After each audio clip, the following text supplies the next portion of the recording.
Good to see everybody this morning. Glad to be back with you after my work trip this last week. And we're back in the book of Revelation, and we are in chapter 8.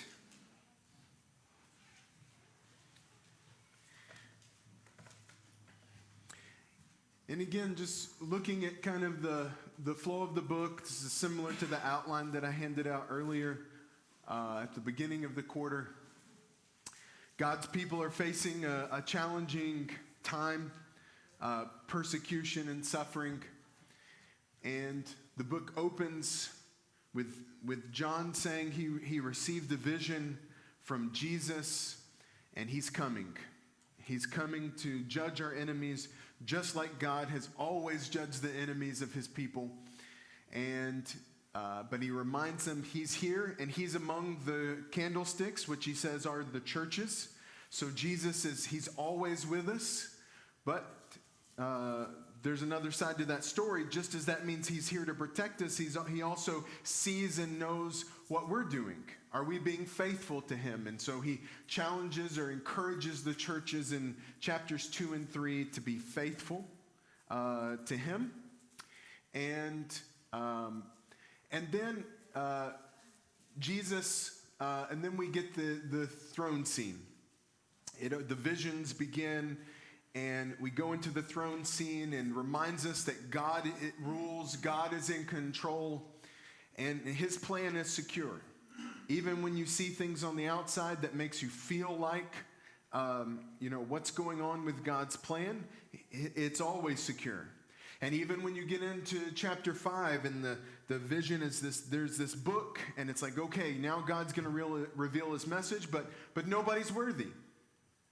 Nobody's worthy to do it. And so all hope seems lost. And then here's the Lion of the tribe of Judah, the Lamb, and he's the one who's worthy to bring about God's plan, to bring about his judgment on these enemies and save his people. So God rules and his plan is secure. So then Jesus starts to break the seals and reveal the message about what God is going to do. And so with each seal, we saw situations leading up to judgment. God's looking across the earth, seeing what's going on through his horsemen. We see the saints that have been killed already, and they're crying out to God from under the altar. They've been sacrificed based on their faith. And God says, more's got to happen, and he gives them the white robes and tells them to just wait a little longer. Again, God has a plan. And then we got in chapter 7, and there was this interlude. He stopped before he broke the seventh seal, and we saw that he sealed all of his people. He put his name on them. They're mine, and so I know who's mine. There's a seal placed on them, and so they're protected when God is going to unleash his judgment.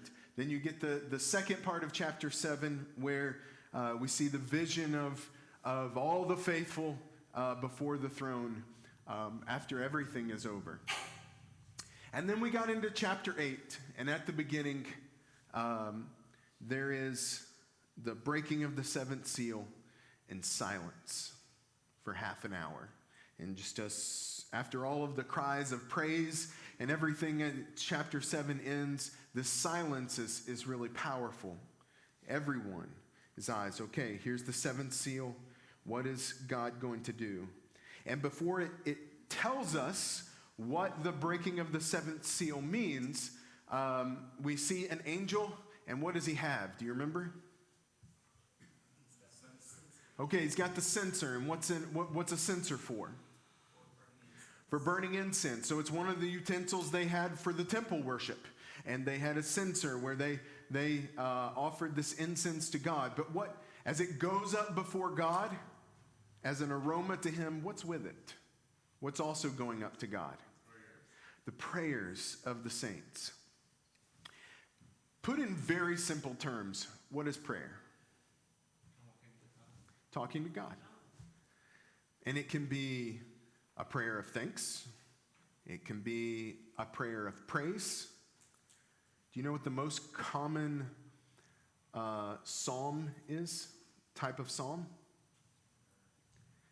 It's a prayer of lament, of sadness, of struggle over a situation, either in the psalmist's life or in something going on among God's people or because of enemies coming. That's the most common type. There's a lot of challenges and difficulties that we face in this world. And God's people have always faced that. And the reason I say that is these are prayers going up before God. And if you were in their situation, what would your prayer be? I think it would probably be a lament, wouldn't it? I can't believe what I'm seeing in the world. I can't believe what God's people are having to face. And just like the ones that have already been sacrificed under the altar, what were they asking God? What were they praying about? How long? How long before you're going to do something about this? Go with me back to the book of Exodus for a minute. When the book of Exodus opens, what's the situation for Israel? They're slaves. Yeah, they're slaves. Where are they? Egypt. Okay, they're in Egypt. And what's the situation? Is it, you can have a slavery situation that's not so bad. I mean, nobody wants to be a slave. But even the Bible talks about how some masters were good, things like that. What's their situation in Egypt? They're suffering. And we kind of see how Pharaoh reacts to some of the other things. I can imagine this probably isn't the first time that he's really pushed on hard and caused life to be pretty rough for them. And you get to Exodus 2, and let's read real quick Exodus 2, verses 23 through 25. Exodus 2, 23 through 25. Rufus, would you mind reading that for us?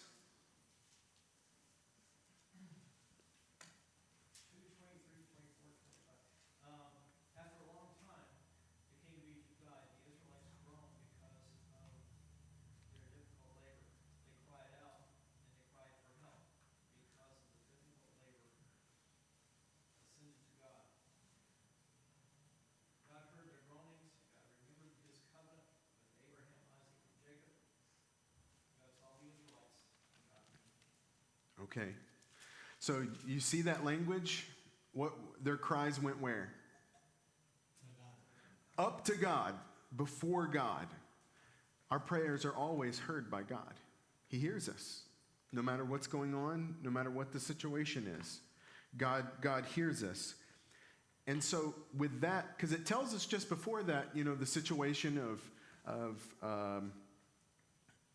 Joseph and how it was good because of Joseph's relationship there in Israel. But then that king died and things turned for a worse. Like Joseph was long gone. Right. Yeah, Joseph was gone and the relationship with Egypt had deteriorated. And then, so you have this, they're in this challenging situation, and then as the events of Exodus unfold, right after it says, God hears their cry, then he does what? He remembered his covenant with Abraham. God doesn't forget his covenant. Now, put yourself in Israel's shoes. They're crying out because of their labor, and they're looking around and they're saying, this has gotten out of control. We're no longer guests in the land. We're now slaves in the land. We're looked upon as slaves. We're not at home. We're being pushed hard for labor. We see things just getting worse. Sounds pretty similar to the situation described in the book of Revelation. And their cries go up before God. God answers. Now, we know the story. You know the story of calling on, here's Moses in this situation in Egypt as one of the adopted children of Pharaoh, in a sense, of his daughter, and how everything unfolds. And do you think any of them saw that coming? We know the story. We've been studying it all our lives, but it's one you wouldn't have seen that coming. But did God have a plan? Did God know what he could do? How could God have promised 400 years earlier exactly what was going to unfold in these events if he didn't have a plan. And so, again, what they needed to understand in Exodus is that God had a plan. What God's people in the book of Revelation needed to understand is that God had a plan. And as we're reading these things and we're seeing God's referring back to Exodus and God's referring back to the prophets in those situations, and those people had done, well, God has always had a plan before, and God's plan has always worked out before. So what's the lesson for us when we read the book of Revelation? When you hear that they're in this situation and their prayers are going up before God in the incense, what's the lesson for you and me? God knows the end at the very beginning. Yeah. And it's great that he even includes us in that. Yeah. He involves us, and the fact that he hears and responds to us it should humble us and make us thankful. So, whatever you're facing, know that your prayers go up to God, and he hears and he'll respond in the best way. And he always knows the best way. Steve? I was going to say, God has a plan. In man's mind, we wouldn't have planned the way we did for the Israelites. Right. That would have been our plan, to have them suffer and be slaves for so many years. But God does have a plan that works out to his fulfillment of his means and his purposes. Right. It doesn't always go along with what we think should happen. Right. And, the souls under the altar probably didn't expect to hear him say, wait a little bit longer. But sometimes that's what God says, is wait. His timetable is the right timetable, and we have to trust that. While you're in Exodus, if you look in Exodus chapter 6, and let's look at verses 5 and 6. Exodus 6, verses 5 and 6. David Blake, can you read that for us?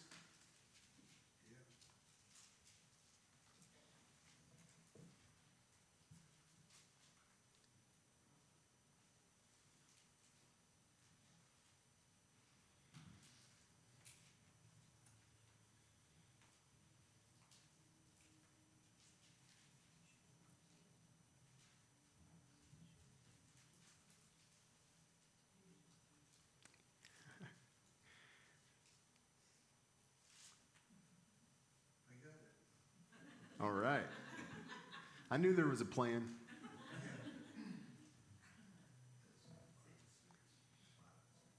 Yes. Furthermore, I have heard the groaning of the sons of Israel because of the Egyptians are holding them in bondage. And I have remembered my covenant.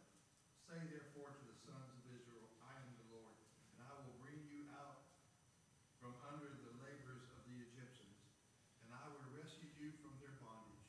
I will also redeem you with an outstretched arm and with great judgment. All right. So God's promise here in verse 6 is two things. What two things could you summarize his promise in verse 6? What's he going to do for his people? Bring them out of bondage. I'm going to bring you out. What's the second thing he promises? Yeah. And I'm going to tie those things together. He's going to bring them out. He's redeeming. He's saving them. Who else is he going to deal with? The Egyptians. I'm going to bring you out. I'm going to redeem you with an outstretched arm and with great judgments. I'm going to judge your enemies. God hears our prayers. He remembers his covenant. Jesus said he made a new covenant in his blood, and so that we're in Christ, we have a covenant between us and God, and he will remember it. And he's promised through Jesus to be there for us, that we have a mediator, that he hears us, that he'll help us in all of these challenging situations. And so as those prayers go up in Revelation chapter 8 and God hears them, what's the next thing that happens with the censer?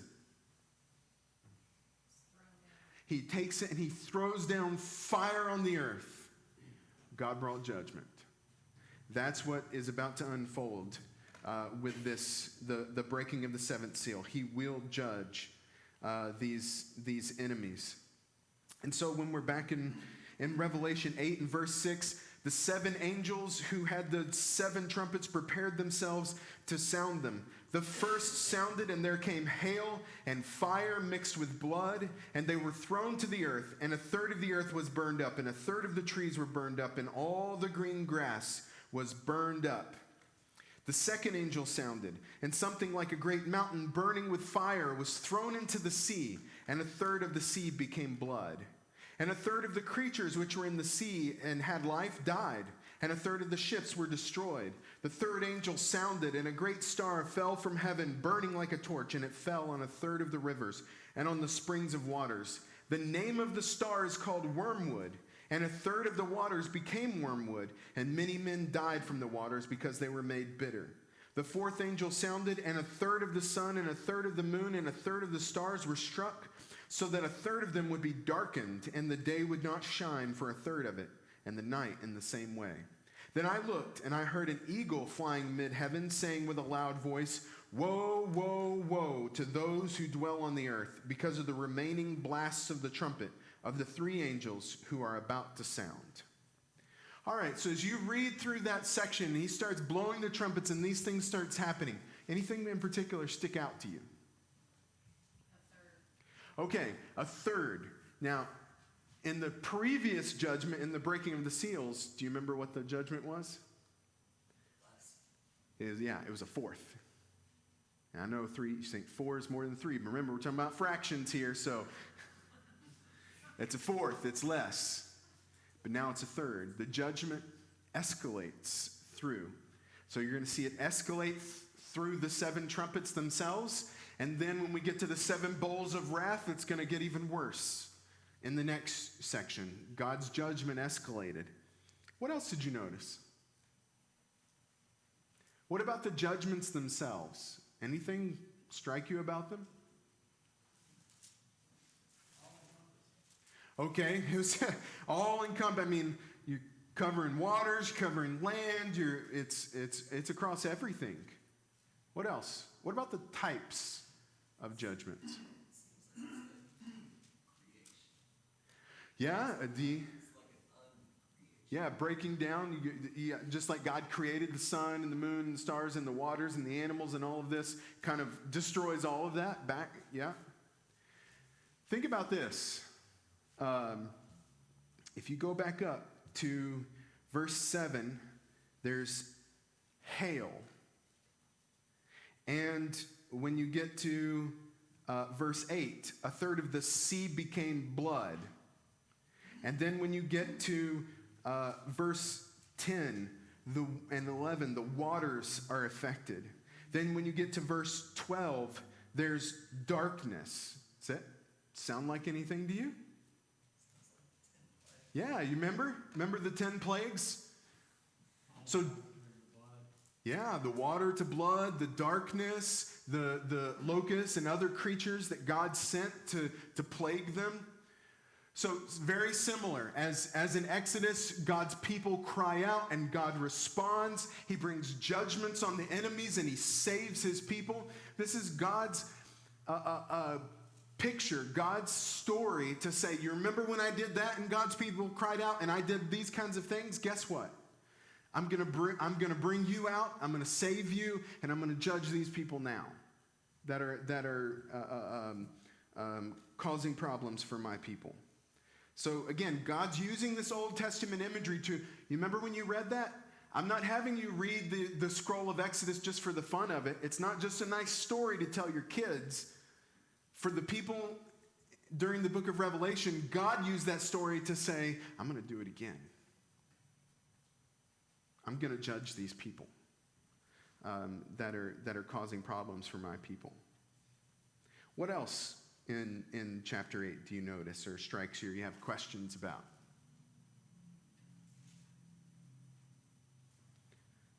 Do you remember? Oh, go ahead, Joe. About the salient part, but I'll just say something anyway. Verse 13, the 3 woes, as bad as it is, it's going to get worse for people on the earth. Right. Yeah. It's going to get bad. Who, since you brought that up, who brings the woes? My translation says angel, others say eagle.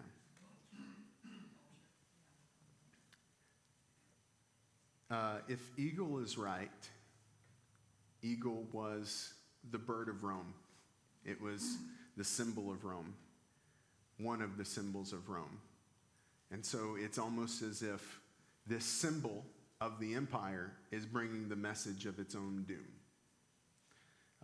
That wouldn't be the first time God used something like that. And a vulture is right, and it's a Creature of death, yeah. Yes, right. So, yes. So the prayers of the saints are mixed with incense, and usually when we're lamenting and in dire distress, and it's, as they say in the Psalms, dear Lord, my enemies are after me, go take care of them. And here, with the prayers mixed with the incense thrown back to earth, don't you, it's like, whoa, my prayers are causing this because this is what my prayers asked for, and how many times do we not understand this is why God waits? Right. We can say, do this to my enemy, but that enemy has a soul. Mm-hmm. And it's in God's timing that he will wake them up. Right. But I can imagine them looking at, oh, my prayer, I asked for them to be destroyed, and oh, a star came down, wormwood, and wiped them out. Did I really want that? Right. But it's all with God. It's timing. Yeah, you see, it's important to see that direct correlation between the prayer and the judgment that was rendered. And then the other aspect of that is like what Jesus says, if you ask for a fish, is he going to give you a snake? And the point is that could happen in many different ways, but one of those is you may ask for judgment on someone, but that may not actually be the best thing for you or for God's plan, and or at least at that time. And it's similar to God's judgment on Canaan. What did he say? The iniquity wasn't full yet. Their iniquity wasn't. I'm giving them more time, and who knows if some of them turned to the Lord in that time. Joe? the censer burns incense. The burning comes from the coals. The coals come from the altar. The altar is where the saints are dead and saying, vengeance. Right. I think that's beautiful, the idea of that the vengeance of the saints is inflaming the incense, which includes the prayers, Right. so that the judgment can occur. It's like the full circle. Yes. And it also tells you, I think we mentioned this before, is that when we put our anger and emotion and struggles into prayer and giving it to God, it frees us now. Instead of me releasing the anger, I trust God to do it in the right way at the right time. And now I can go and be the peacemaker and be the one that's bringing his word to others. The other thing I just want to call out before we leave chapter 8 is specifically what he says in verses 10 and 11. As the great star fell, what's the name of the star? Okay, so that takes us back to Deuteronomy 29, when Moses is giving the law again before they go into the land of Canaan. And he talks about all the blessings that are going to come if they obey. But in chapter 29, he talks about the curses if they disobey. And one of the things he's talking about, if they worship other gods, he said, I'm going to bring judgment on them, and they're going to be like wormwood. And then in Jeremiah, I think it's Jeremiah 9, he verses 13 through 15, he brings that back into that prophecy. And same thing, they're participating in idolatry, and he says they're going to be like wormwood. Wormwood was this like bitter oil that they used to try to get rid of intestinal worms back then. But as with a lot of things like that, and a lot of medicine type things, what happens if you take it the wrong way or too much of it? You die. It's bad. You get sick and you die. And this is what he says is happening to the water. They're gonna suffer. It's gonna be bad because of this. But I think it's really important that wormwood is almost always associated with idolatry. And so I think that helps us again drive at the heart of the book of what's going on. There's some type of idolatry going on that God's people will not participate in. And so God's going to judge them for that. Anything else from chapter 8 before we move on? Do you think, and maybe in your studies or anything like that you found, do you think this is just strictly symbolic, or do you think this correlates with any actual events that happened, like the history? I mean, Yeah. some of it is very symbolic language, but I'm just curious. Yeah. So I think, there's a lot that you can read. I think some people make some very good cases for tying it to specific things in history. And we've mentioned a little bit of that as we've gone, and we'll do it a little bit more. But I think I don't know if we can get really clear on exactly what, how this judgment was rendered. I think it was rendered in some way in the real world. But I just want to be careful not to spend a lot of time on, I think it was this. But I think the one thing you can say is this is happening at the end of the first century. And he says that these things are going to happen sometime soon. These things are near. What's the situation in Rome? All right, we're about 100 AD, close there when this is written. What's the situation in Rome 200 years after this? It's very different. It's not completely gone. Rome isn't gone at this point, but it's got a very different place as a power in the world. It's lost its glory by that standpoint. But another aspect is instead of God's people suffering, at least the name of Christianity is now takes center stage in the empire rather than this foreign religion that needs to be destroyed. So it's turned upside down in many ways. And they've gone and through that 200 years, Rome has gone through a lot of suffering and a lot of inner turmoil, which you'll see as we continue reading. A lot of this, talking about some specifics in the judgment, a lot of this seems to indicate inner turmoil within Rome, bringing it down.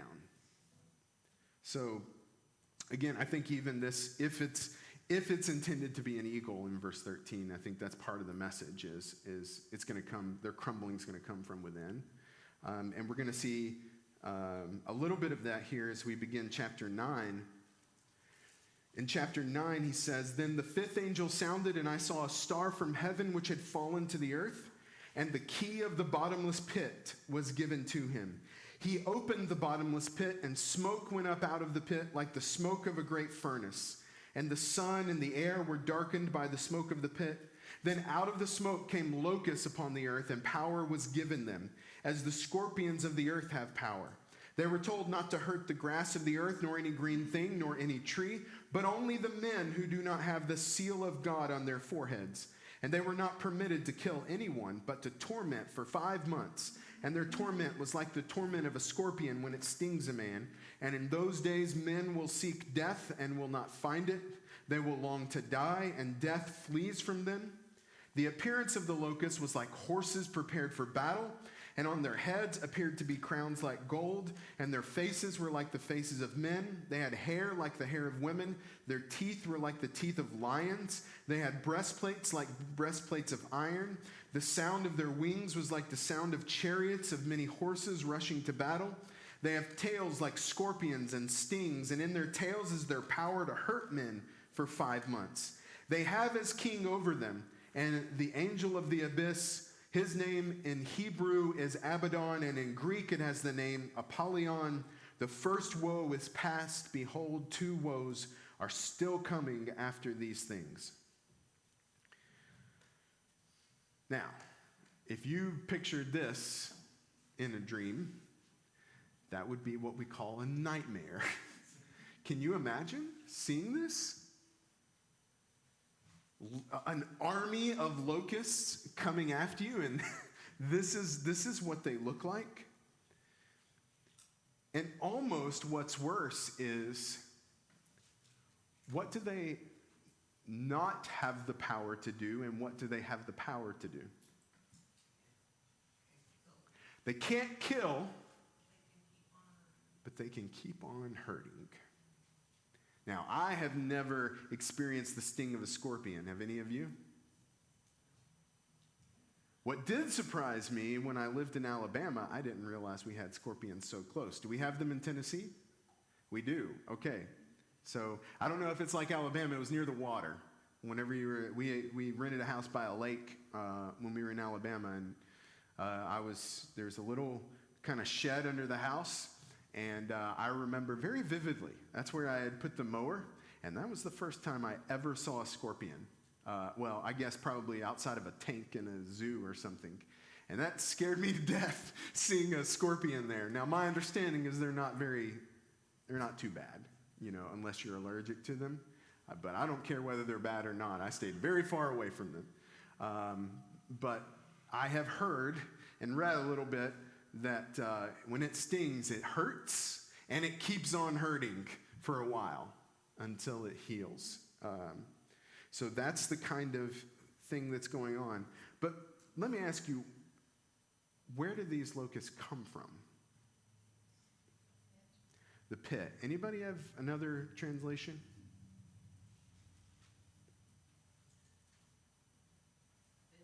Abyss. Can you remember an account in one of the Gospels that talks about the abyss? Yeah, the demons. And what did they say? What did they want to do? Yeah. We don't want to go back to the abyss. We want to, send us to these swine or whatever. They were familiar with the abyss. That's where they were being held. And it seems here they're being released from the abyss. This is where the demons are. I take that to mean that these locusts represent, in a sense, demons or evil beings. And they sure look like it. So I want you to think about that. If that is a correct understanding, that these locusts represent a judgment of evil coming on them, what is God doing? If these are evil, but the trumpet's blowing, this is God's plan. What is God doing with these evil people, evil beings? Well, he's punishing the evil people that have been the enemies of God, but it seems he's using these locusts for his punishment of these evil people. If I understand correctly, I think what it's telling us is that God is taking evil actions of evil people and turning them to render his own judgment on his own enemies. And we've got plenty of biblical precedent for that, right? God has done that many a times where God's enemies have come after his people, and they end up either hurting themselves or hurting another nation that's coming up against God. Or he uses them to judge his own people like he did Assyria, and then he comes with Babylon, second, and he punishes Assyria because Assyria didn't do just what God told them to do. They went far, and they treated God's people in ways they should have never treated them. So we have lots of biblical precedent where God can take evil actions by evil people, and he can use them for his will. And he does that not only in judgment. Can you think of another way that he used evil actions of evil people to accomplish his will? Haman Okay. had plans to kill, and he himself is killed. Yeah. Or the fiery furnace. Yeah. Instead of killing God's people, no, that doesn't happen. Instead, it's the nobles who are killed. Yeah. Or the, sorry. Yeah, please go ahead. Or the lions. Yeah. Or the lions den. Yeah. Where it's not Daniel, it is those wicked people. Or the crucifixion where evil was turned to the ultimate good. Yeah, evil was turned to the ultimate good. So you see that we can look at the evil in this world, just as those Christians were looking at the evil of their world and just standing at all at how evil people can be. But part of the message of the Bible is, it doesn't matter what they want. If it doesn't fit into God's plan, God will take it and he'll turn it and use it however he wants. Doesn't matter how powerful they think they are. Doesn't matter who they have behind them, how many armies they have. God's army and God's power is always greater. And so he takes these evil beings and he turns that evil back on his own enemies. And part of the reason I say that I think this ties in with what we were talking about, let me ask you this. Look at verse 11. These locusts have a king. The angel of the abyss, it says. And I think it's very interesting also that in places like 2 Peter and Jude, it talks about the angels of Satan. His servants are also referred to as angels. But they have his king over them, the angel of the abyss. And his name in Hebrew is Abaddon. In the Greek, he has the name Apollyon. Does that sound like anything else?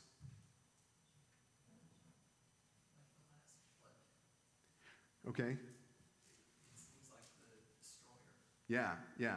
He's another term for that is destroyer. And so God's people, in that instance, to your point, which was such a good one, that God's people in that instance are saved. And the very thing that is saving them is the thing that is destroying the Egyptians. Right. Yeah, the very thing saving them is what was destroying them. The name in Greek, does it? Apollo. Who was Apollo? The Apollo mission. Yeah. But it represents one of their gods, right? Apollo. Apollyon. Oftentimes you'll see play on words in the Bible, both in Hebrew and Greek. But in Greek, his name is Apollyon. There was a statue of Apollo in Rome with a name, and I'm looking for my note on it, and I am not finding it. Oh, wait, let's see. Here it is. Okay. One of Apollo's attributes was Parnopius, which means the expeller of locusts. And there was a statue of Apollo with that designation in Athens in the first century. So here's Apollo, the expeller of locusts. And then now you have this here in Revelation chapter 9, the king Apollyon of the locusts from the abyss coming out and rendering judgment against God's enemies.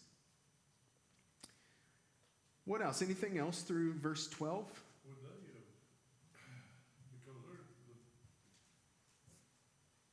would they have knew what that meant? Yeah, I think they would have seen a lot more in this book than we tend to. We have to do, there's a lot of kind of similar to Jeremy's question earlier. There is a ton of, I believe, references to Rome throughout this book. And we have to study history and kind of read their writings to know and make those connections. But here's people that lived in the middle of it and would have saw these symbols and things every day. And they would have read this book, I believe, and said, I know what he's talking about. Okay, because this is like,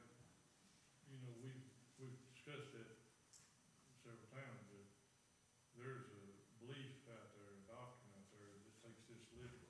Right. Very literal, and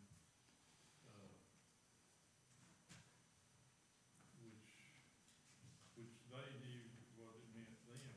Right. Where we might struggle a little bit Right. without going back and digging. Right.